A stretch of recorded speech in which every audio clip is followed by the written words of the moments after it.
ستړي مشئ ګلالیو ماشومانو، ښه راغلاست د ګلو او چینو چینل ته. یو وخت یو شتمن سوداګر و چې 3 لورګانې یې لرلې.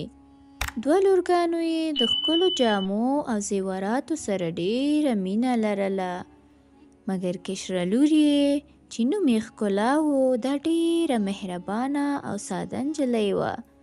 هغې به تل له خپل پلار سره په کارونو کې مرسته کوله. یوه ورځ د سوداګر کښتۍ په سمندر کې د سخت طوفان سره مخ شوې.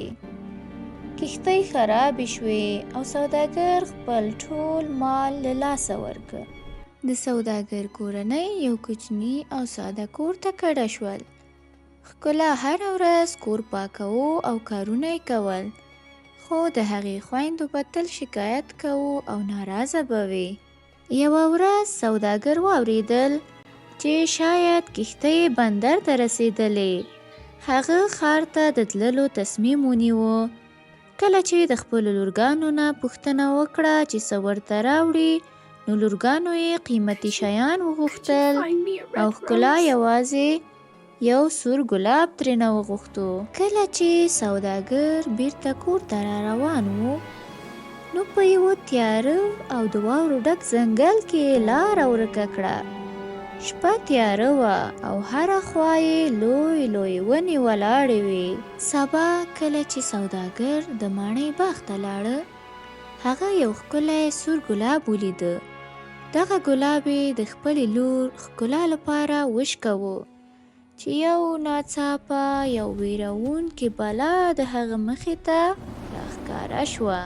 بلا په غوسې سره وویل، تا زما ګل ولې مات که؟ سوداګر ډېر وېرېدلی و او بښنه یې وغوښتله. بلا وویل، که غواړې ژوندی پاتې شي، نو باید ستا یوه لور دلته راشي او زما سره ژوند وکړي. کله چې سوداګر کور ته ورسېده، هغه ټوله کیسه خپلو لورګانو ته وکړه. لورګانو یې ښکلا ملامته کړله، خو ښکلا ډېر په زړورتیا سره وویل، پلار جانه، زه به د بلا ماڼۍ ته لاړه شم. ښکلا د بلا ماڼۍ ته لاړه. کله چې هغې بلا ولیده، هغه ډېره لویه او ویرونکې ښکارېدله، خو بلا د ښکلا سره په آرامه او مهربانۍ خبرې کولې. ورځ تر بلې ښکلا په ماڼۍ کې عادت شوه. بلا به هره ورځ له هغې سره ډوډۍ خوړله او خبرې به یې کولې. ښکلا ورو ورو په دې پوه شوه چې د بلا زړه ډېر مهربانه دی. یوه ورځ ښکلا وویل چې غواړي پلار سره وویني. بلا لږه غمجنه شوه، خو اجازه یې ورکړه. هغه ورته وویل، یوه اونۍ وروسته بیرته راشه. کله چې ښکلا له خپل پلار سره وه، هغې یو بد خوب ولیده.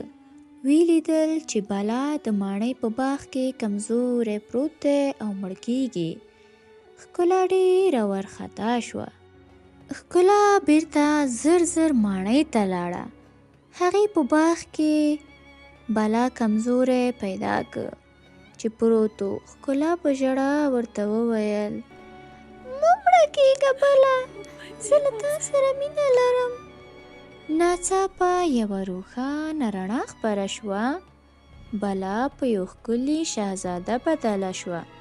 هغه وویل چې یو جادوګر یې هغه بلا کړی و او یوازې رښتینې مینې دغه جادو ماتولی شوه. ښکلا او شهزاده واده وکړ او دواړو په خوښۍ سره ژوند پیل کړ.